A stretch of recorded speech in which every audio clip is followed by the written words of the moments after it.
Welcome to the Unofficial Steelers Podcast, the podcast so unofficial it doesn't have a home. Here's your host from In Heights Sites, Nathan Heights. And from State of the Steelers, Daniel J. Here we go. What is up, everybody? Welcome back after a couple of week hiatus. The Unofficial Steelers Podcast is back and going. I'm Daniel. Alongside with me, as always, Nathan Hines. How's it going, my man? Dude, Daniel, that made my day. You were behind the scenes working on a new intro. Dude, as soon as he was traded, my man, I had to fix that. I freaking love it, man. That's awesome. Thanks for making that. That's great. No problem. No problem. Yeah, we had to live. I was going to ask if you were going to play that intro, and you're like, well, we'll see. Again, we'll see what intro comes on. Let me know what you guys think in the live chat in the comment section. You might have to rewind a little bit if you're watching live. We just aired our newest intro, so let me know what you guys think. I love it. That's awesome, Daniel. Good stuff, man. Thank you. And speaking of why it was changed, Kenny Pickett obviously has been traded. I've talked about it. You've talked about it on your own channel, but we haven't talked about it. How surprised are you that Kenny Pickett is no longer a Pittsburgh Steeler? When it happened, I was sitting in my doctor's office, actually, and I got the notification on my phone. It happened, and I was like, wow. So, I was definitely shocked that they did it. There was also a little thing in the back of my mind, we were seeing some of those other quarterbacks get moved, and I was like, maybe it's possible that they would move him if they would get an offer, considering Howell and Ritter got moved, and it happened. So I was really shocked when it happened, just because they drafted him right in the first round, maybe weren't quite ready to quite give up on him. I think really it took most people by surprise, and I'm surprised they actually got really anything for him, especially let alone getting another third-round pick for him out of it. But with that being said, aside from my actual reaction, really being taken back and really surprised, I was very glad that it happened. I was also shocked. This is a team that hasn't given up on a first rounder this quickly since, when was it, 1996? It was a tackle or something like that, Simmons. I think that's what they've been talking about. So it's been a long time since the Steelers did something like this. And, you go back to some of the other first rounders they kept too long, the Devin Bushes, the Jarvis Jones, the Artie Burns of the world. And I thought that we might be in that type of scenario, and we were going to be in a quarterback purgatory, so to speak, for a while. I was shocked that they went ahead and made the move. And it sure does look like Omar Khan is kind of getting rid of all of Kevin Colbert's most recent picks. And, for good reason. I mean, it's been pretty horrible for the last couple of years, except for, a few players here and there. But, no mercy. Traded him to the Philadelphia Eagles. He was apparently, Kenny Pickett, we talked about it, that there was some rumors that were going around when it came to that Seattle game, whether or not he wanted to dress. The very next day, he was 100% ready to go and a full participant in practice, the whole 9 yards. And that didn't make sense why he wouldn't dress as the third guy. Come to find out, Jerry Dulac comes out saying that there was some truth to Mark Madden's post where he spoke about Kenny Pickett outright refusing to do so. Then they signed Russell Wilson. For a 1 year deal, $1.2 million. And apparently Kenny Pickett cancels his meeting with the receivers and then asks for a trade. What are your thoughts about those sequences of events and, with Kenny Pickett? Well, to me, when things kind of came out as to why they moved him, he wasn't what's up, everybody in the chat? Shout out to you guys. Thanks for being here today. When those things started coming out as to why he got traded, it was Not surprising to me. To me, I don't know. I don't want to say that he was expected to be given the quarterback one job, but to me, it's also kind of confusing. You have people out there that think, oh, well, he just wanted to go to a better situation. What do you mean a better situation? The guy's going from backup here to backup in Philadelphia. What do you mean a better situation? If he wanted another shot, to be a starter in the league, don't you think that maybe this is one of the better spots to do it? Because you have Russell Wilson on a 1-year deal. What happens if he gets hurt? Right? Mhm. What happens if he struggles really bad? You're probably going to get one more shot to show something. Hold on, is my mic messed? Yeah. It went out for a sec, but you're good now. It kind of sounded like you were underwater for a few words, and then it clicked back. Yeah, man. For me though, when I heard those things, and it was just kind of confirmation for the things that I kind of thought was going on, just based on the evidence of what was happening that we could see. You know, we saw him on the sideline, not dressed, and then the next day full participant, and he goes through this motion. Apparently, from what I gather, is Kenny Pickett was promised it was going to be a competition. Russell Wilson left Pittsburgh because they told him it was going to be a competition.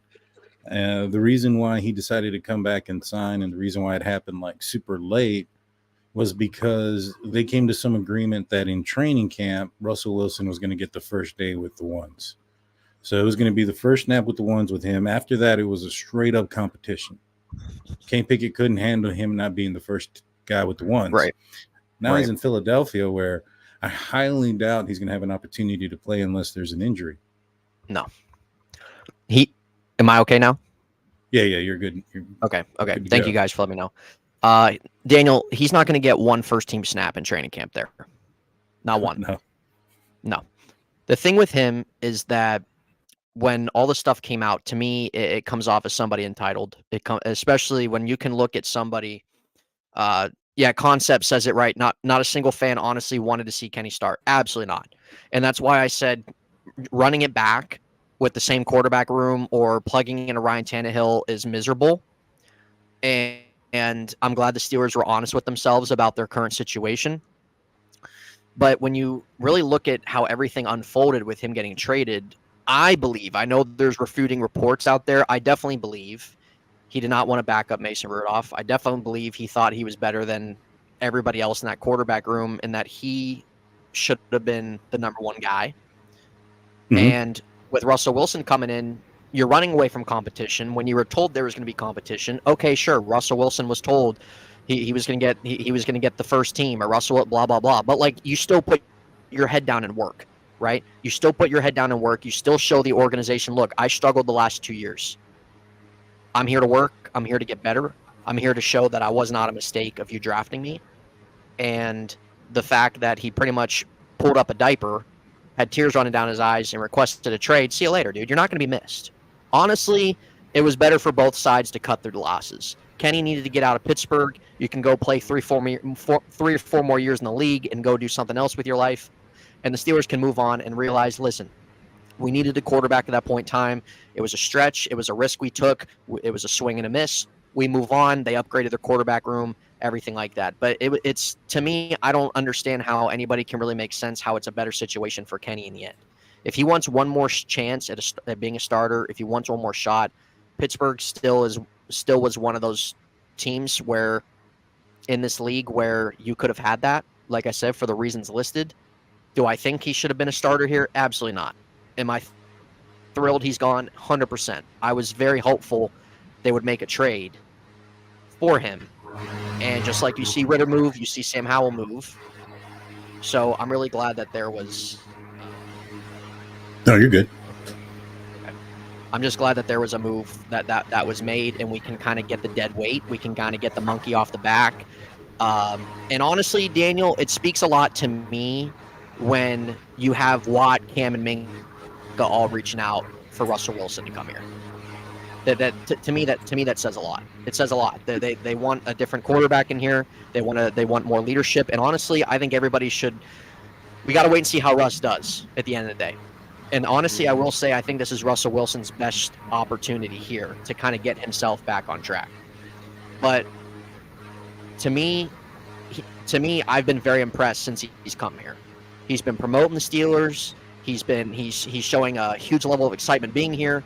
He is connecting with the roster, the team, right? Tomlin looks ecstatic about it, and that goes a long way. Russell Wilson's press conference was great. That comes off as a leader to me. Listening to Kenny Pickett speak is a sleep fest. Bland as a wall, zero expression, zero emotion. It looks like he aged. Mm-hmm. He looks 35 years old when he was with the Eagles press conference. So yeah, I saw that. Yeah, like he looks like he's ready to retire. So with to me, depending on how Wilson plays, at the end of the day, his leadership level that I think he's going to bring to this team is going to be a big thing, something they've lacked for a long time on offense. So those were kind of my immediate thoughts, immediate reactions, especially as some reports started coming around about it. Yeah, me too. I mean, I think everybody knows that I haven't been the biggest Kenny Pickett fan for some time, and like I said, I didn't think they were going to trade him, and when they did, I was shocked.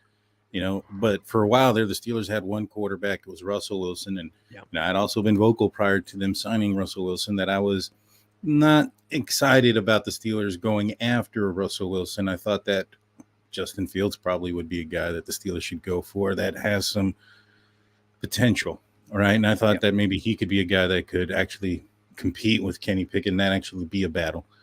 But this is, like I said before, everything went down. Now, when Russell Wilson got signed, yeah, man, he started winning me over real quick. I mean, that first post he put on Twitter with the Renegade song, and then some of the, his posts cool. and the tweets that, it's a good day to be a Steeler, stuff like that.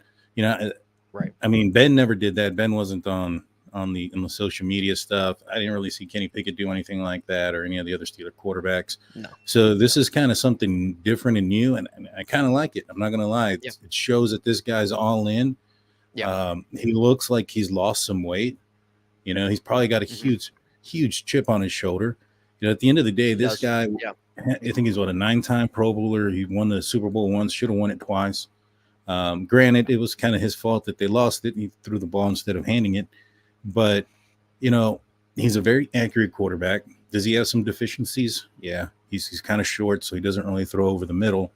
But I think for, a guy that plays similar to the next person that they got, which is they traded for Justin Fields, which my jaw almost dropped when I heard that after signing Russell Wilson. I was like, wow, we made that move too. But, I think that Justin Fields is capable of being what Russell Wilson was. That guy that can make some moves with his legs, got a strong arm, very accurate, throw down the field. I just think that Justin Fields needs some, mentoring. And if, he came out and said that his game was, something similar to Russell Wilson, who better than having Russell Wilson mentor him, in my opinion. Yeah, for sure. So what are your thoughts about the Justin Fields trade? Where were you when that happened? Dude, I feel like I was everywhere when this was going on. Mm-hmm. Yeah. With the Fields thing, man, Daniel, what's funny real quick before I say that? You remember when we were doing a show? I think it was the last time we did a show. Mm-hmm. And I was just kind of talking about what quarterbacks I'd like to see come in. I mentioned Wilson, I mentioned Fields, and they got both. Yeah. They ended up getting both. Guys, we'll go through your comments here in just a little bit. Appreciate you guys sending your comments in. But what's up, Britt? What's up? But where I was actually out eating on Saturday with my girlfriend, and my phone, I just felt my phone blowing up. I thought somebody was calling me, and I get a text message from a group chat from work. It was me, my coworker, and my boss, and he sends the tweet that Fields got traded. And I look at her, I'm like, no way. I'm like, we just got Fields, and it was something that I think a lot of people maybe were expecting to happen just because they traded Kenny. They have an open spot. They've been labeled as interested. And I think the Bears kind of shot themselves in the foot a little bit is what it is. But I think this is a great situation for Fields, man. I really do. Fields has shown upside. He's shown some superstar ability. He's also shown a handful of bad things throughout his 3 years. But him being able to come here and reset and recharge and learn, he's only 24 right now. He's played 3 years. It's not like this guy's 24 going on 25 as a rookie. This guy's played 3 years. He's 24.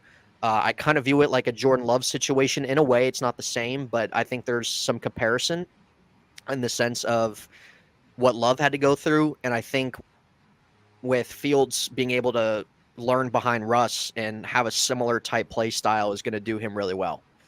And I think it's very exciting to have Fields in here. I think there's a handful of things to like. There's things also to be concerned, and he needs to clean up.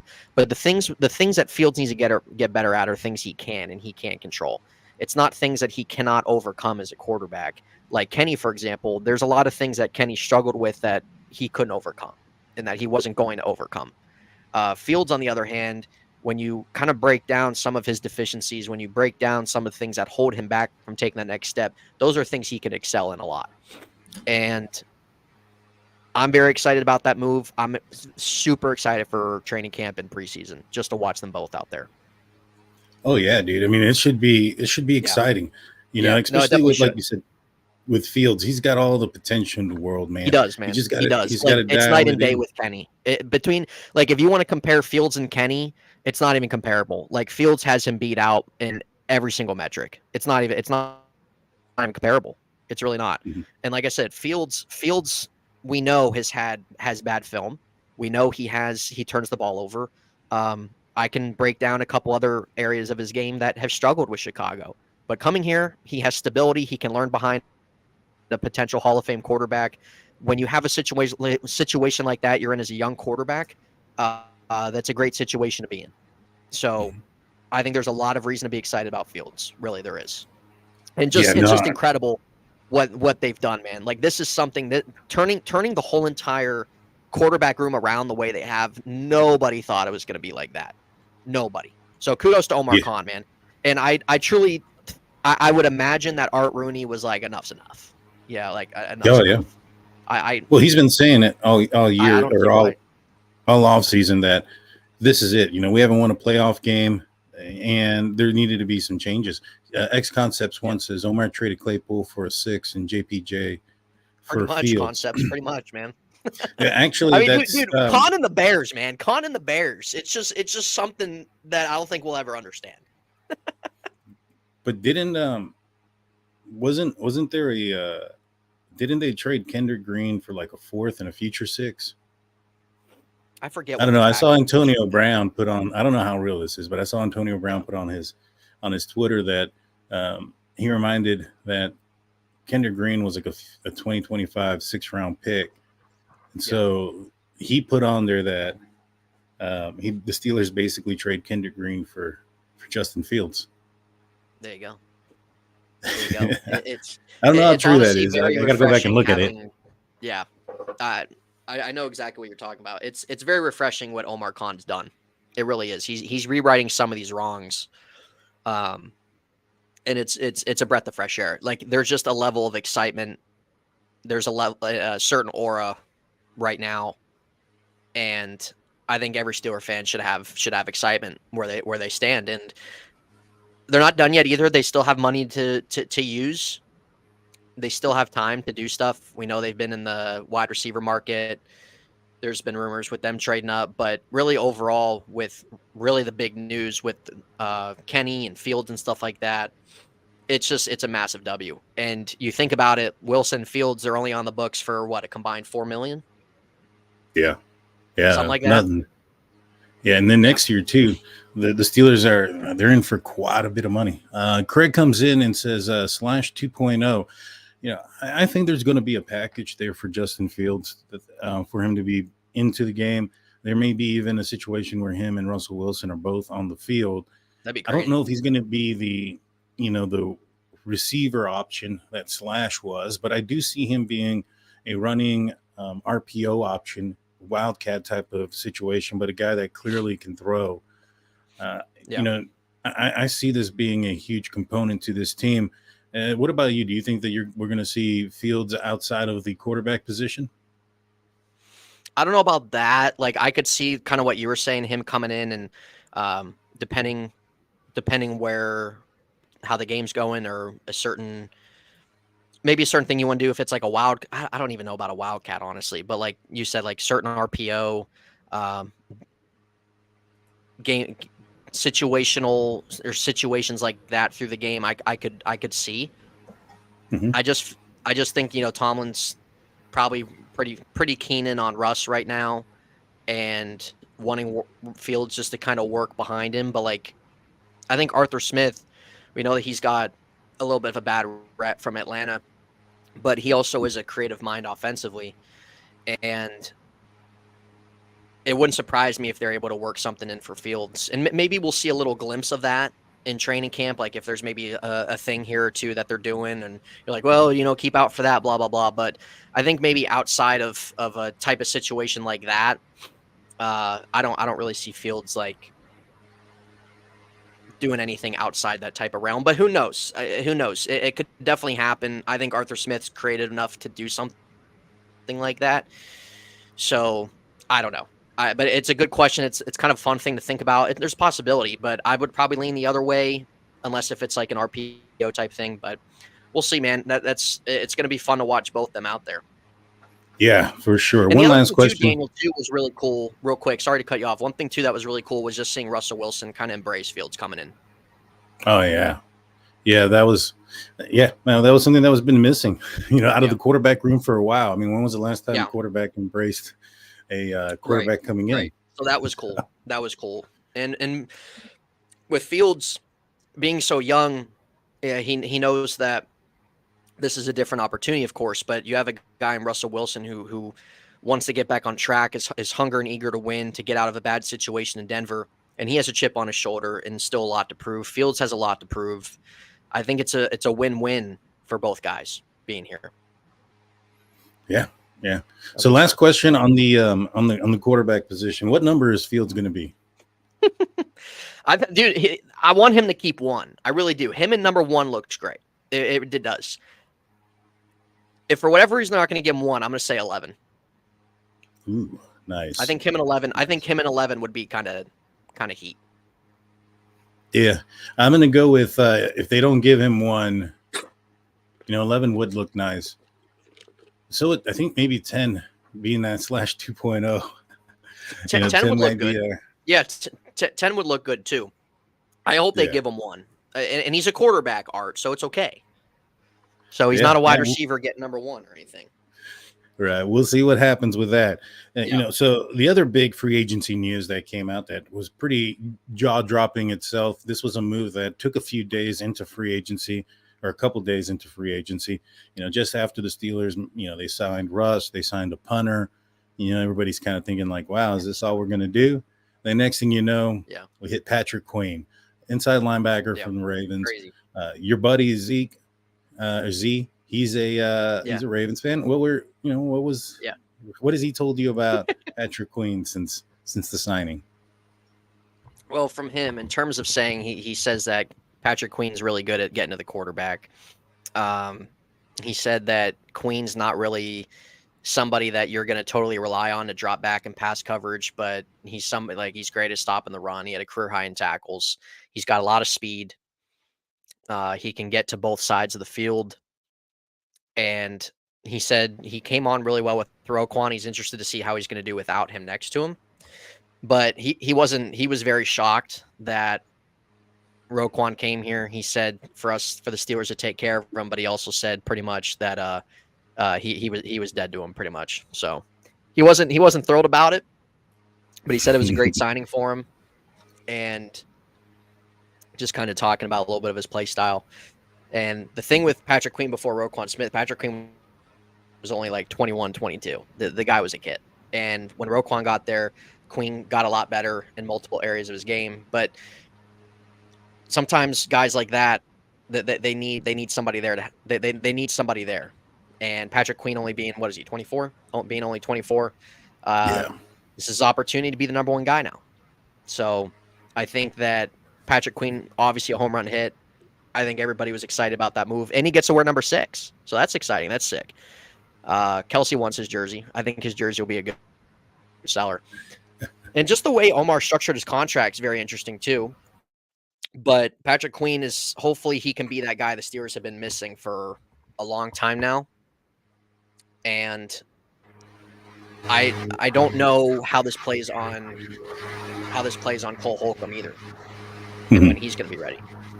Well, I mean, that was a pretty horrific injury. I don't know if Holcomb's going to end up making it back. You know, I saw a clip. Yeah, he was walking not too long ago. It was nothing related to football or anything like that. I think he did something on the beach with his wife, if I can remember correctly. It was on Instagram, and he's walking. He just doesn't. I mean, he's walking, so that's the good thing. Yeah, you know, I don't know if he's going to make a return or if he's going to be the guy that he was. And if there's a question there, you know, the Steelers didn't make the same mistake and wait to sign another inside linebacker. But if he's not going to be available, the Steelers still need to target that position. In my opinion, Elandon Roberts, he's a good inside linebacker. He did well for the Pittsburgh Steelers last year, but he really didn't play a lot until Quan Alexander went down and Cole Holcomb went down. You know, once those two guys went down, that's when he started getting more playing time, and almost immediately he pulls his pec, I believe. So, you know, he was out there playing on one arm for the most part, but, you know, is he going to be a guy that you can depend on, you know, play in, play out for 17 weeks? I'm not sure. Right. And so I think that's still going to be a position of need. I don't know, or I doubt it's something that the Steelers are going to grab high in the draft. Maybe perhaps there's still somebody in free agency that, you know, they can bring in. Bringing in Patrick Queen, I think they signed him for just under $14 million when he was expected to be about 18. I mean, that was great. I mean, you look at the contract as well. The only year that's guaranteed is the first year. After that, you know, the Steelers can drop him. Let's just say he was a product of Roquan Smith, right? That's been the biggest thing that's coming out of the Baltimore camp, is that he didn't do anything until Roquan came. Well, if that ends up being the case and he ends up kind of falling flat, the Steelers can let go of him and have nothing to worry about. I mean, a super team-friendly deal. You know, part of me thought, or made me think, that maybe perhaps he signed with the Steelers to kind of get back at the Baltimore Ravens for not signing him, because that was a very friendly contract, in my opinion. It was. What do you think? He probably could have got a little bit more somewhere else. Yeah. I mean, I was shocked at what he got. But then again, maybe perhaps we were just, what's the word I'm looking for? Inflating the position. But then again, you look at some of these other guys. I mean, Devin White was a guy that a lot of people were looking at. I think he signed for less than 10 in a single year. You know, and I mean, the position is pretty much kind of gone down a little bit. I think the next highest one was Frankie Louvu, who was getting about 11 per year. So, interesting stuff.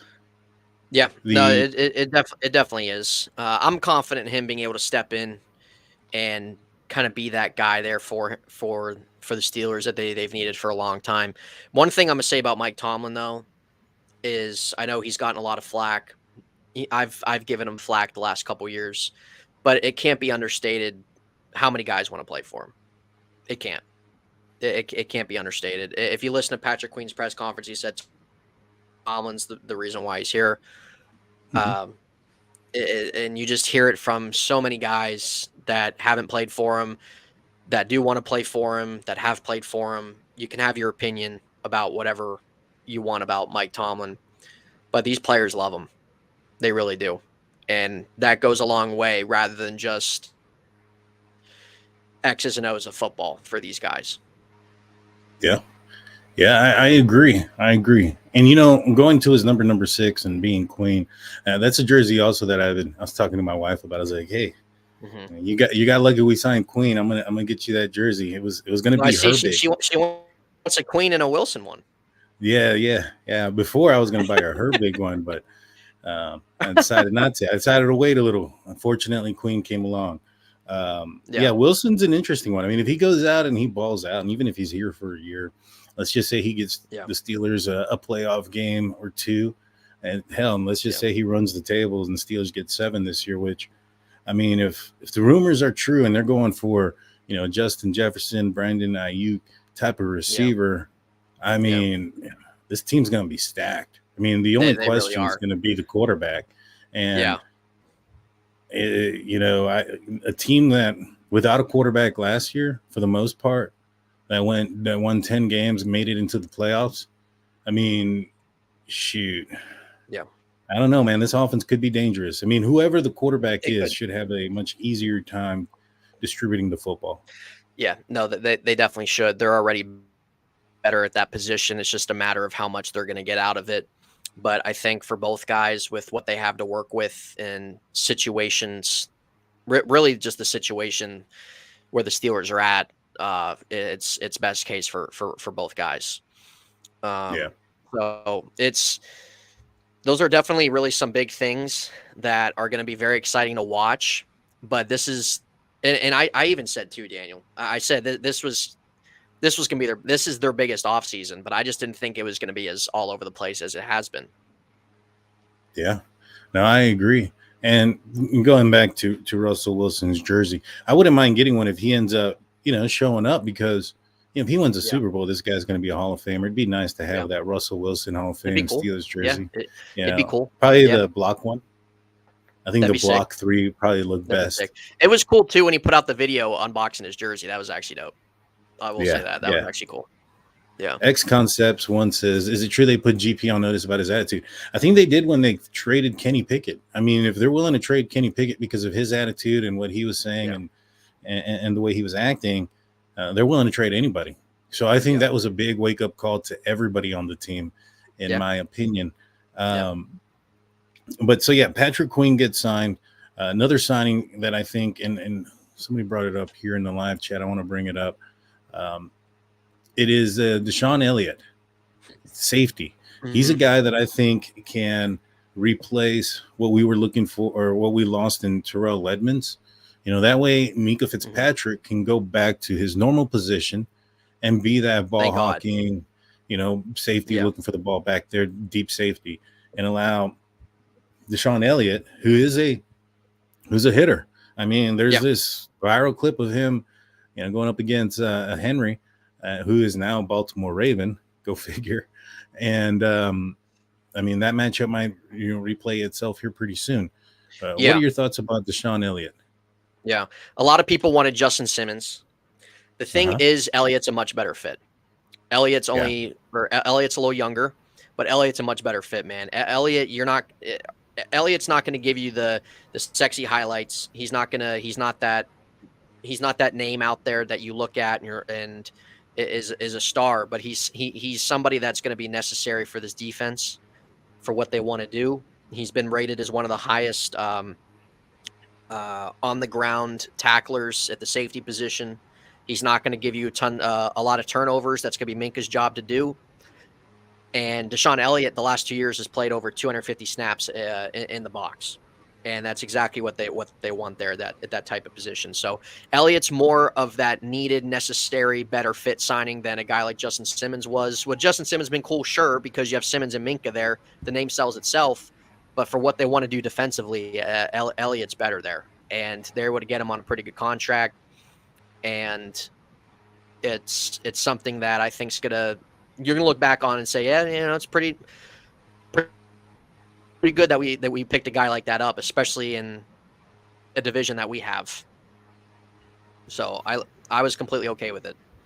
Yeah, I was excited about him. His press conference, he showed a lot of excitement for being a Pittsburgh Steeler. He even, I think, went on his social media and posted up a picture of him in an old Steelers uniform from when he played, I guess, with the Steelers in Pee Wee, in Pop Warner or something like that. So that's cool. He seems excited, and this team's moving in the right direction, in my opinion. There's still some question, and before we get into who they get next, the cornerback position was addressed by trade. Diontae Johnson no longer here. In comes Diontae Jackson, which is a little bit confusing, can be a little bit of a tongue twister if you're trying to say both their names pretty quickly. Well, first and foremost, the departure of Diontae Johnson. He put some stuff out there on Twitter where it seemed like it was like because the rumors came out that they were looking for a trade, and he was like, "Oh, it's just talk," and then something about that old crap, and then it ends up happening, and then we find out that apparently he asked for it. So, what do you think about the trade and the return? A lot of people were upset about the trade when it happened, and it's mainly because of the return they got. A lot of times in these situations, it's addition by subtraction. Diontae has not done much of anything in terms of getting a higher return than they got the last 2 years. I think Diontae is talented. He belongs in this league. He can be a good wide receiver for somebody. But when you have somebody like that in your locker room that you were hoping was going to take a step forward maturity-wise and be a leader, especially as ultimately still kind of their number one receiver, I guess, if you want to say that, he didn't do that. He caused problems. He got in problems with Minka, with Mitch. He would make poor decisions in untimely situations in games. He would give up a lot. And you have a young guy in George Pickens like, okay, we look at Diontae, the leader of this locker room. I'm going to do it too. Mm-hmm. Why does he get away with it and I can't, right? So to me, it was more so, all right, you have a disgruntled player. You're going to get what you can get, and whatever you can get, that's what you're going with. It's addition by subtraction. Is the return great? Not at all. You get a 6th-round pick. You get a corner that's going to compete for some snaps at the second spot or the slot, wherever that they're going to put him in. Diontae Jackson's got some speed. He's had some injury problems. He's kind of just average, but other than Porter, they didn't really have anybody there. So really, what ideally were you going to get from Diontae Johnson? You weren't getting a 2nd-round pick. You weren't going to get a 3rd-round pick for the guy. So you have to kind of pick and choose what your offer is. I know a lot of teams want to fantasize and play fantasy GM about, oh, well, yeah, I would give him up for this pick. Well, the Steelers didn't get a call for that. They wanted to ship him off. They needed to get him out of here. He had 1 year left on his contract. They were not going to extend him. And you're able to open up some of that money as well. They reworked Diontae Jackson's contract to open up a little bit more cash. Is what it is. They have a plan. They weren't. The Steelers are too smart of an organization to not just ship out somebody like that and not have an option there. I agree. To replace him. So I understand a lot of people upset about it. I would have been okay if they kept him and let him just play out the year and then go hit the market. But I'm completely on board with getting a guy like that out there who causes headaches, who you're trying to really flourish your young wide receiver in Pickens to a more higher level than where he's at. And sometimes when you have guys and goons out there in that locker room, it's not good. It's not good. So it was at the end, it looks like a move that was necessary. Yeah, I agree with everything you're saying. You know, when it came to him, I think that a lot of the reason why a lot of folks thought that the value wasn't bad is because of what they got for Chase Claypool. I think that most people would have thought that Diontae Johnson was a better player than Chase Claypool. So something similar, you know, a 2nd-round pick for him is probably why I think people were a little bit turned down by what the return was. Yeah. And when it comes to Diontae Jackson, he is a pretty fast guy. I mean, that's if the injuries haven't slowed him down. You know, he's been average where he's been at, but this is a guy that has been highly gone after or sought after by Mike Tomlin, apparently. Apparently he was at his pro day. He was at the combine, and when he was signing his contract or for going for his 2nd contract, the Steelers apparently were a heavy push to go get him. And again, this past last year, they were a heavy push to get him. The trade deadline, he said that the Steelers were trying to trade for him last year at the trade deadline as well. And now they finally get him. So I'm thinking, well, you know, if the Steelers are so high on this kid, you know, he's got some speed. Maybe he's been average where he's been at, but now he's going to have Minka Fitzpatrick behind him. He has TJ Watt applying pressure to the quarterback. So maybe now that this defense is faster and quicker and is going to force quarterbacks to make decisions quicker and make throws faster, maybe he can flourish in this type of system. Now, there's another cornerback that I'm excited to see that the Steelers already have, and that's Corey Trice. You know, I was listening to Jersey Jerry, I believe is his name, Still Here podcast. Yeah, and Kevin, yeah. And they were talking about how shoot, I forgot where I was going with that. What was I saying? Corey Trice. Corey Trice. Talk Yeah. about Corey Trice. Yeah. They were talking about Kenny Pickett, and they were talking about how Right. last year they were still, pretty cool with Kenny, and they talked to him, and Kenny had told them that, everybody's excited, obviously, for Joey Porter Jr. because he's the second pick and things of that nature. But he's like, everybody should get excited about this Corey Trice kid. He's playing, just as good, if not better, than Joey Porter Jr. was playing in training camp. Up until the point where he had his injury. So I'm excited to see what he's going to also be able to come out and bring to the table, see how he's doing post injury. He's had a few knee injuries in his short career and collegiate career. So we'll have to see how those things play out. You see the Steelers drafting a cornerback still? Or do you think that? I don't think early, though. Okay. How early do you think they're going to address the position? Well, if they're just gonna keep their draft picks as they have them, I could see a wide receiver in the first round if there's one they love. It's a very heavy wide receiver class.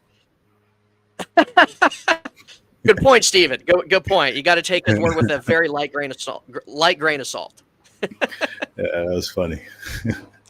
There's a couple corners in the first round that are intriguing, but I think in terms of what they would look at, wide receiver or maybe somebody on the line, I think that's probably likely. I could maybe see a corner there in the third. There's still some names out there if they would like to. They still could bring one in to compete for a spot.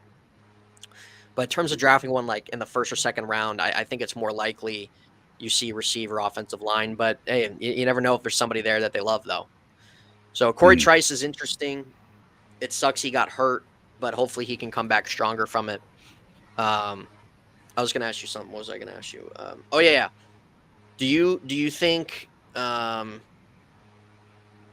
If Mitchell's there at 20, he's probably just going to go high, though.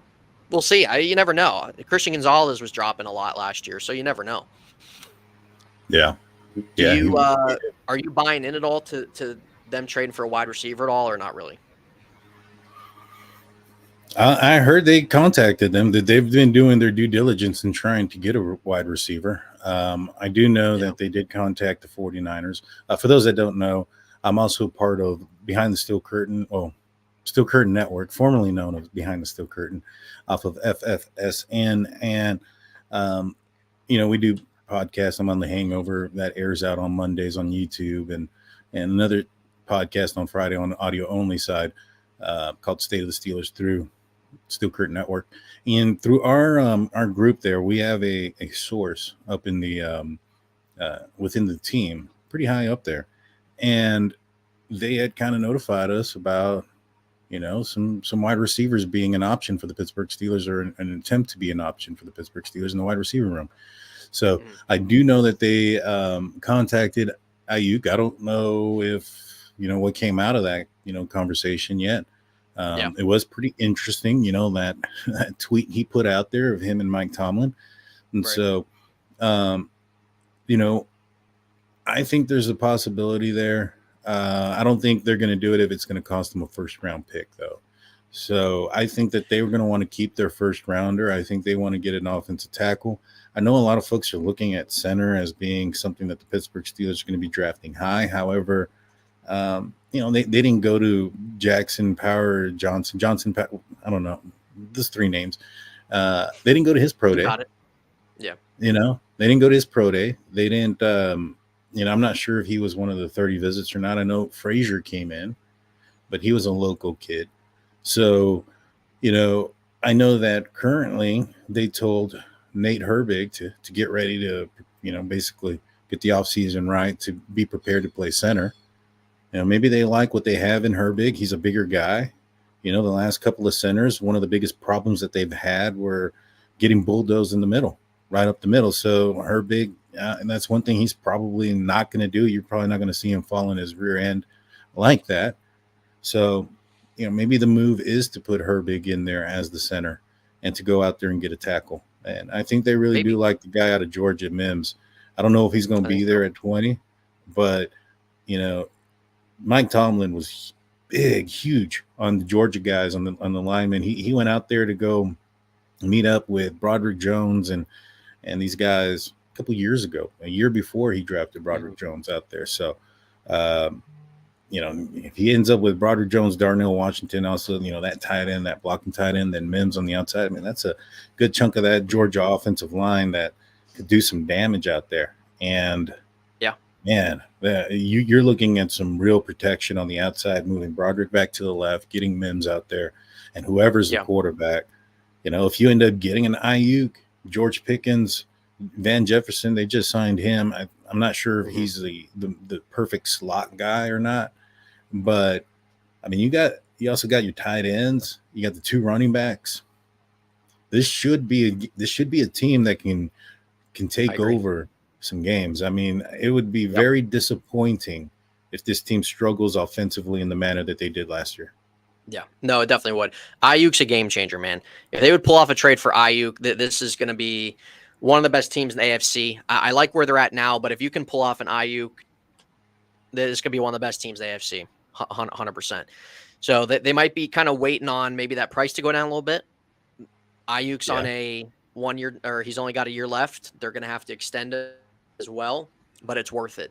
And they're going to have a lot of money to work with next year. They're still not paying a quarterback. It's definitely worth it if you can pull off Ayuk. I hope that's the guy that they get. Justin Jefferson is just highly, highly unlikely. I don't see that. Terry McLaurin's name has been thrown out there. I don't think that's reality. I just don't see Washington wanting to trade him, especially when they're going to draft a young quarterback. Ayuk would be sick. Really, it really would. Ayuk's a monster. I think his play style would be perfect with George Pickens there.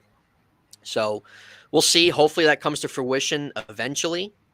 The Steelers have a lot of time to pull that trade off. A lot of people want just like that, but it doesn't work that way. There's negotiations, there's game of cat and mouse, right? That's how it goes. So you have to, patience kind of sucks sometimes, but I feel based off of kind of what we've seen and everything, I feel kind of good that could be a possibility for him. If not, you could always go wide receiver earlier in the draft. Maybe they do bring in Tyler Boyd. I don't know. I think with Tyler Boyd, though, people are on the fence with him, though. The only thing about Tyler Boyd is he was a guy that the Steelers were highly interested in. Mark Madden came out not too long ago, though, and he stated that Boyd would have signed with the Steelers earlier, but at the time, Kenny Pickett was still the quarterback, and that he had some choice words about the quarterback position if he was going to sign with the Steelers, if Kenny Pickett was going to be the guy. And I think that put a big wrench into anything. And I'm not sure if they want that type of attitude. I mean, they're getting rid of attitude right now. You know what I'm saying? So bringing in something like that where, it could be something that could separate the room already. I'm not sure if that's the attitude you want to bring in. Plus, he's getting close to that 30-year-old, range. And I think that if you end up signing him, he's not the Diontae Johnson replacement, in my opinion. He's more of your slot replacement, the Allen Robinson replacement. I think he's going to be out there more than what Allen Robinson was, obviously. But I don't see him being the Diontae Johnson position. You're still going to have to, acquire that position in the draft as well. For sure. Yeah, for sure. But I will say this, man, if the Steelers pulled off the trade with Justin Jefferson, I would be copying that 18 Jefferson jersey right away. Hey, to be honest with you, I'd give up 2 first-round picks for him. That's probably what it would take to get Justin Jefferson. When it comes to Ayuk, he's going to get a lot of money. Ayuk's going to get a lot of money, but you can't count out, the patience. For one, this is taking a while. Why is it taking a while? And 2, the want of a player to go to a specific team. Look what happened with Justin Fields. He apparently turned down a few other offers and to go to the Steelers. And look, that turned into a 6th rounder, maybe a 4th if he ends up playing. So maybe there's something like that going on with Ayuk, where he's like, hey, you're going to pay me in San Francisco, you're going to trade me. And the only place I really want to go to is Pittsburgh. And if they're only offering a 3rd round and maybe a 6th round next year, I mean, what would you think about that? A 3rd round that they got for basically that swap pick that they got for Kenny Pickett, and a 6th round. next year or 7th or 5th or something like that. How would you be all right with something like that versus a high draft pick like a 100%. first or a second? Oh, for sure. For sure. I would entertain a first round pick for Ayuk. I think he's that good. I think a second round would definitely be ideal. But dude, if you get Ayuk for a third round pick, holy robbery, dude. But build on Marcano's statue at that point. I don't think that San Francisco will settle for that for a guy like that. But you never know. Crazier things have happened. And then you look at the Bears. The Bears wanted a first round pick for Justin Fields, and then they brought it down to a second round pick. And there was a waiting game, and teams started to go in a different direction at quarterback. Bears saw it. Bears were like, all right, look, it's a month till the draft. We got to make a decision. We have to make a move for something. This is the way teams view the situation right now. We got to kind of pick here or there. They did right by Justin Fields. Brandon Ayuk could be the same situation. You got to let it play out. There's still a lot of time before the draft that this trade could happen. But that would be highway robbery, Daniel, if that would happen for the Steelers. I don't know, man. No I think question about that. I mean, when you look at Ayuk's like numbers, he's got a lot of production. You know, when he's caught the ball, I think he was like at 17 yards per catch, but I don't think he went over 1,000 yards, and I don't think he went anywhere near 100 receptions. You know, I wouldn't be surprised if he had like 1,300 last year. This past year. Let me see. Yeah. I could be wrong. I thought maybe I was looking at the wrong person. Yeah, he had a little over 1,000 the year before. Okay. I'm gonna look it up right now, real quick, so I don't look stupid. No, you're good. So, but you know, either way, I think he's a guy that against the Steelers, he definitely did some damage. No, yeah, you're right. Yeah, 1,300. Yeah, 1,300. My bad. I must have read the wrong thing. My bad. I apologize, my friends out there. He's a good talent, man. 75 receptions. That's what I was looking at. He had the 75 receptions, which is not bad. I mean, that's up there. It's not 100. But when you have probably a running game that the Steelers are going to have, and also like what the 49ers had and the options that the 49ers also had, I mean, that's actually really, really good. He only had 7 touchdowns. I mean, that's pretty good. I think one of the biggest complaints was his health. He missed the game last year. I don't know if he missed any of the year before. Kind of going through this real quick. But exactly, Sean. It's a waiting. Yeah. No, I mean, I'd take the guy in a heartbeat. But if you end up getting him, definitely you're looking at probably tackle or center in the draft fairly quickly. And I mean, I think this team is pretty complete. I mean, the biggest question mark is going to be the quarterback position if those guys can get it together, you know. And I think that the health thing is going to be what's really important. Can the Steelers stay healthy for 17 games? You know? But yeah, Concept says Van Jefferson is an underrated signing. What are your thoughts about Van Jefferson? What do you think that his role with the Pittsburgh Steelers is going to be? I don't really see him as somebody that's going to be a starter. I think he's a good depth signing.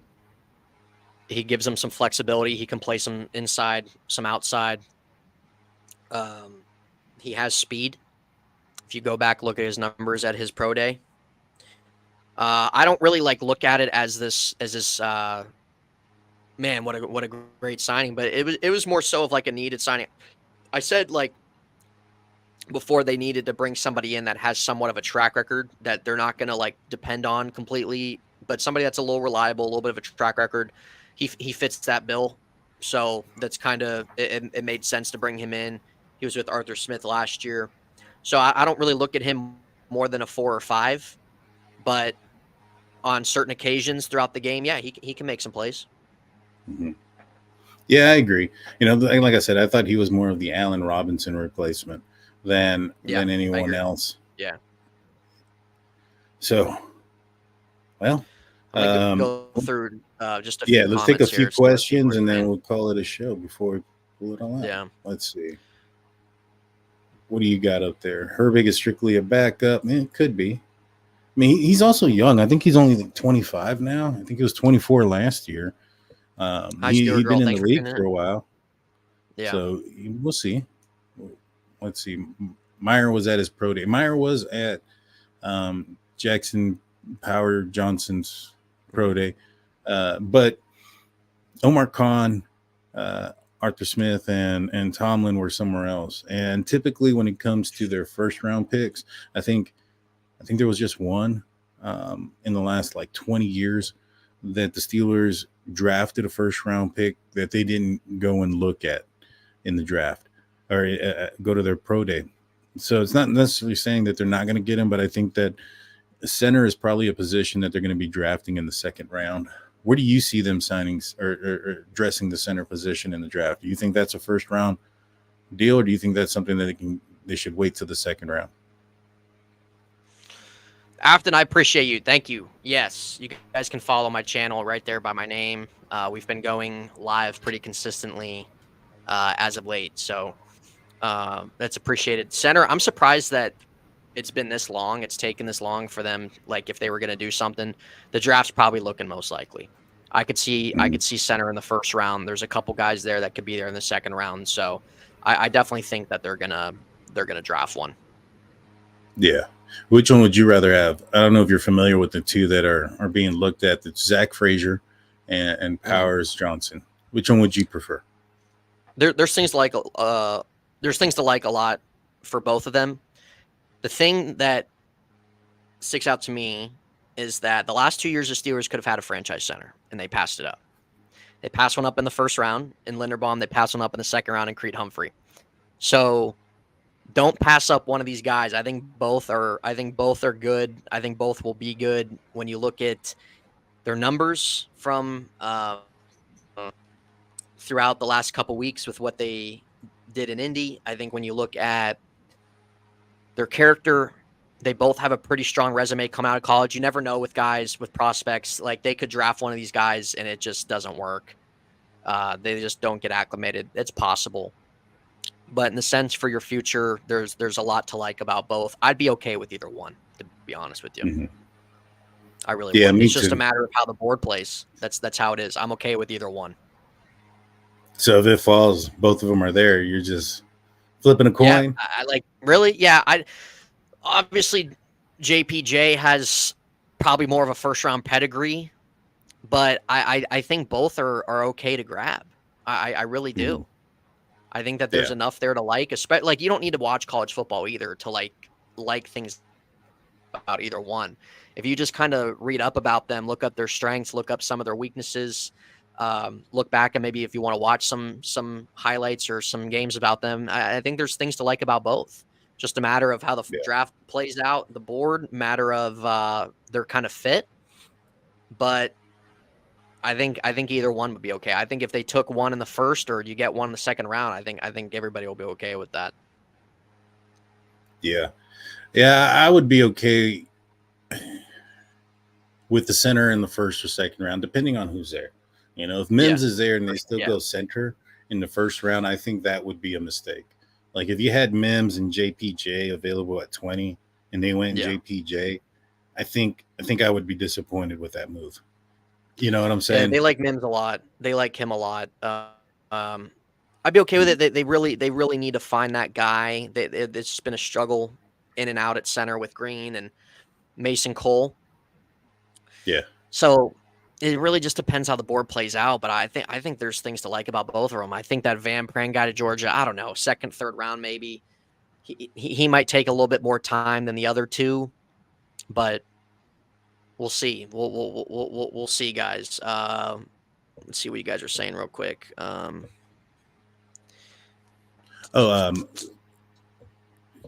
Here, we'll answer this one, and then since we're about an hour, we'll probably close it off. It says, "Let's keep it a buck." Did y'all really think Kenny Pickett was going to be the future QB? Did you think he was the future at any point, Nathan? I honestly I didn't. Even when we drafted him, like for me, I wasn't. When we drafted him in 22, I wasn't against it. I wasn't for it. I was just kind of like, look, if they decide to take a quarterback in the first or second round, I hope it works out. For me, in Kenny's rookie year, I was okay being patient with it. I was okay in terms of his development or just trying to kind of wait for that because that's the way it goes. But as his rookie year was progressing, there were a couple things there, like his fourth quarter comebacks or maybe some throws he made, but like there wasn't really anything there that sold me his rookie year in terms of being confident. Second year was big. I wanted to see, I think to me, I always kind of put it this way. For a young quarterback, you have A, B, C, D, E, F, and G. I wanted to see A, B, and C at least from Kenny this year, and I didn't even get A. Let's put it that way. And after his first 12 games before he got injured in the Cardinals game, I was out. And I know that Matt Canada was a problem, but Canada's not the one. He's not the one out there. Like it's listen, as bad as you can have an offensive coach, you need to make plays at the same time. You need to make plays at the same time. And Kenny was not making plays. There was zero progression in Kenny's game. And it was more so like, look, if you draft a young quarterback and he's in a bad situation, he's got bad coaching, you're still going to see things. Look at Justin Fields. There's a prime example. Justin Fields through 3 years, he's been in a crap situation in Chicago. He has a lot of bad film, but he also has superstar film and he has superstar ability film. And Justin Fields has a lot of upside. And with Kenny, you didn't get a single lick of any of that. And you kind of start to know who a guy is at that point. And I was just out. So, like, I never was at the conclusion, yeah, Kenny's the future. I just was waiting for stuff to play out, wanted things to happen for the best, but I was okay of them going a different direction if it didn't work out, and it didn't work out. And I was a huge advocate that they needed to move on. And they did, which was their best decision they could do. 100%. And with me, if you guys go back to last year or his rookie years, and we started the show and we started talking about him, I was ready to Josh Rose and Kenny Pickett his first year. Yeah, Daniel was a lot more heavy on it than when I got there. I wanted to have some more patience, especially with him kind of coming in a crappy situation, like a bad schedule and things like that. But I think Daniel had a lot of very valid points with what he was making. And I was like, hey, I'm just going to let it play out and hope for the best. But I was on Daniel's side with a lot of things he was saying too. And I'm like, dude, stuff's got to change or else see you later. Move on. Yeah. And for me, it wasn't anything about, him as a person or any of those things. I didn't see the strength in the arm to play in the North.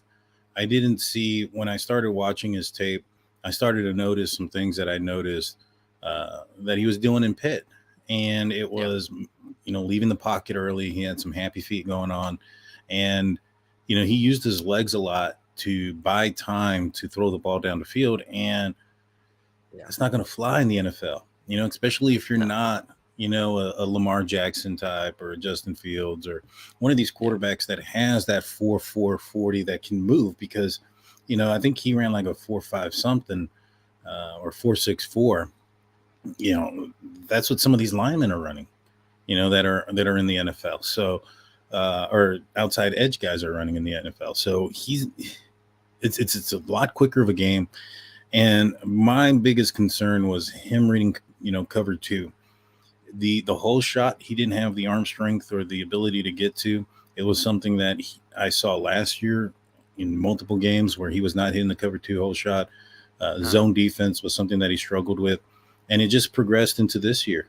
This year it was the same thing. And I didn't see any improvement, not one step forward. And it got to the point where teams were starting to trick Kenny. So one of his favorite things that he liked to do is if you had a linebacker shading on the inside over a tight end, he was going to hit the out route on that tight end every single time. And it got to the point where they were trying to trick him by dropping a cornerback in that position or a defensive end in that position where the linebacker would stay shaded in and then somebody would run underneath just to intercept him. And he's seen it a couple times, but then it turned into some sacks. He couldn't get out of it, and he became too predictable. I know everybody began to say that, it was Matt Canada that was predictable and things of that nature. I don't think so. It was, if you saw these certain things in his game, that was where the ball was going to go. When Mason Rudolph came in, it wasn't the same. Now I'm sure if he put more, film on tape, I'm sure that those tendencies would come out, right? Like everybody else. But in Kenny's, he didn't grow from it. And I just don't ever think he's, it's going to be a while before he overcomes some of those demons he has with reading the field. And, did he have some of the intangible stuff, the fourth quarter stuff? I mean, he did at a certain point in his career, but if you go and look back down the stretch here recently in the last season, it kind of flamed out a little bit. I think defenses figured out that if they don't go into a prevent defense, that they're going to be able to, they're gonna have an effect on him. And I just, nothing against the kid. I wish him the best wherever he goes. I don't think he handled the situation in Pittsburgh very well, but as a quarterback, I didn't see him being a guy that's able to take the Steelers where they want to go. At the end of the day, no. could he be a guy that could lead the Steelers to some winning records, maybe a playoff berth, maybe a playoff win, down the line if he ends up getting some of these things together, possibly, but I couldn't see further than that. And so that's kind of why I was ready to move on from him. Yeah, I was ready to move on very early and things like that.